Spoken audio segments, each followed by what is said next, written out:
dozens of people out of their homes. Now, tonight, our AJ Janavel caught up with some people as they packed up their lives.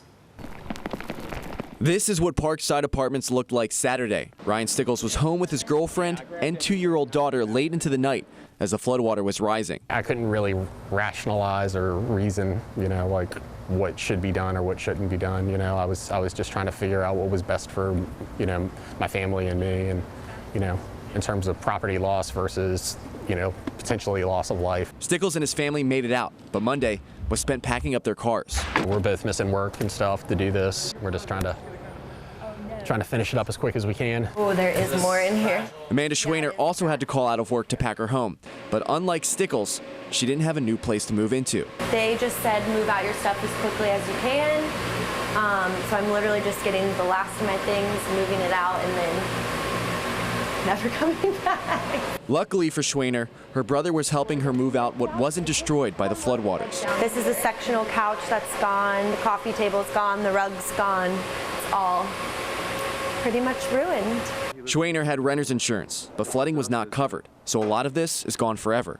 But Schwaner is still keeping a positive attitude. Gotta see the silver lining. I was gonna have to move out eventually. Many people were left with the same fate. The parking lot of Parkside looked like a move-out day at a college, with families helping loved ones throw away destroyed belongings and pack up anything salvageable, and find new places to live.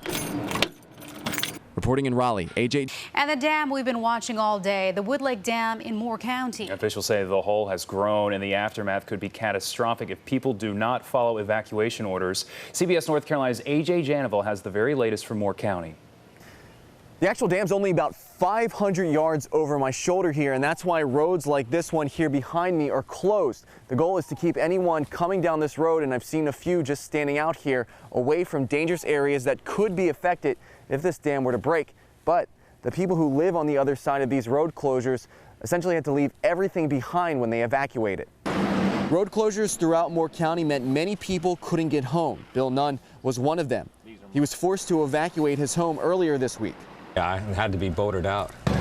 Because of that, he left a lot behind and was waiting on a sheriff to escort him to his house. I'm running out of daylight and I need to get down there. Patrick Brock was also forced to evacuate from his house fast. I grabbed the wife and the kids, loaded in the truck, and we just left.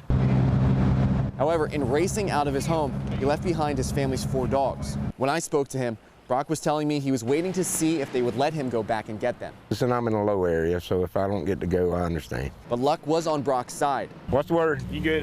Way it is now for where you're at. Okay. You can go in, but you have to come right back. Driving past the boundaries, you could still see the effects left behind from Hurricane Matthew. One neighborhood was still completely flooded.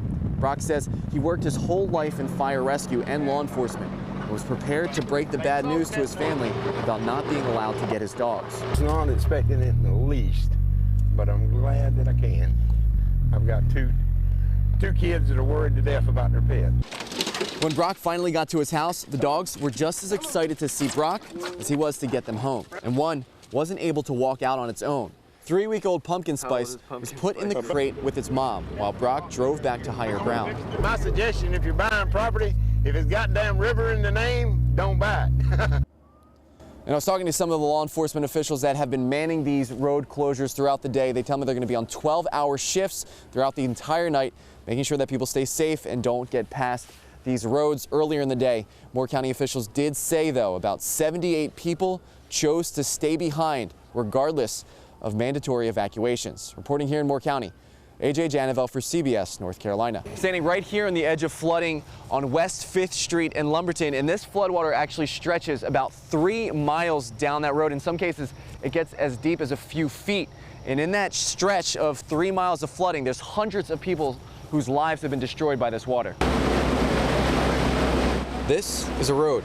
The only way you can really tell is by seeing what's been left behind. This is just awful. The elderly that's been here all their life and to lose their homes, it's really sad. I'm 45 and I've never seen it flood like this in this area.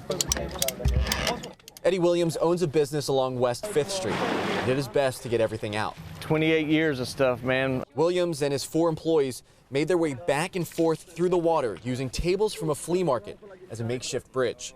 Trying to save the tattoo shop, man. Trying to get everything out of it so that we can continue to make a living for these guys that work for me. But Williams and his girlfriend were able to save something else. This dog, Coco, was trapped in the floodwaters since Friday. They got her back to her owner. I thank you. Thank you, sweetie. Yeah, I thank you.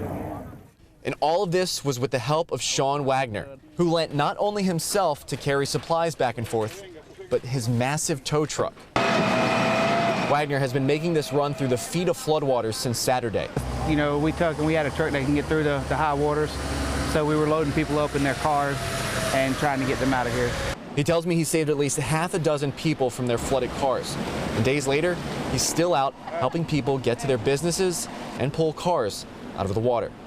I also spoke to law enforcement and officials today who were also on these waters out saving people. I spoke to a crew out of Charlotte who was working with a Swift water crew. They tell me they're going to be back out here Thursday morning around 7 in the morning, and if they need be, head back out on these floodwaters. Reporting here in Lumberton, AJ Janovo for CBS North Carolina.